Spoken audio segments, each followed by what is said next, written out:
Do you understand the nature of the charges that have been reaccused and that you would be pleading guilty to today? I do, sir. And you've heard all the rights that the state has gone through that you would waive by going forward with this plea. Do you still wish to waive those rights? I do. And are you pleading guilty today because you agree that there is a sufficient factual basis, that there are enough facts that support this plea of guilty? I do. Mr. Rafferty, are you satisfied your client is competent in understanding that the plea is voluntary and that there is a sufficient factual basis for entering this plea? Yes, Your Honor.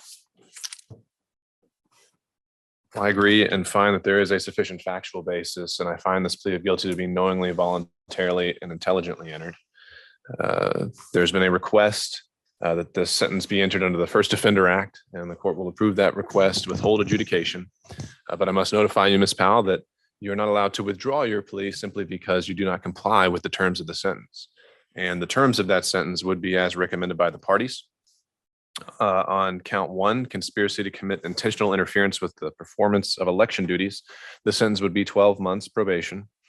And counts 2 through 6 would also be 12 months probation consecutive to each other and to count 1 for a total term of essentially 6 years probation, but we're going to translate that into months for the sentence sheet. Special conditions would include a $6,000 fine with $1,000 for each count. Restitution to be paid in the amount of $2,700 to the Georgia Secretary of State's office.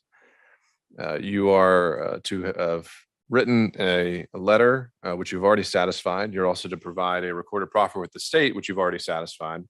You're to testify truthfully against any and all co-defendants in this matter at any upcoming proceedings.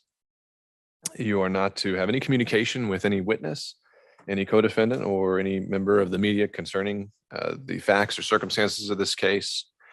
And you're to provide all documents to the district attorney's office as requested and relevant to this case. Again, Ms. Young, I would ask if you could provide the state's recitation of the exact phrasing of these, and we'll make sure that's reflected in the final disposition form.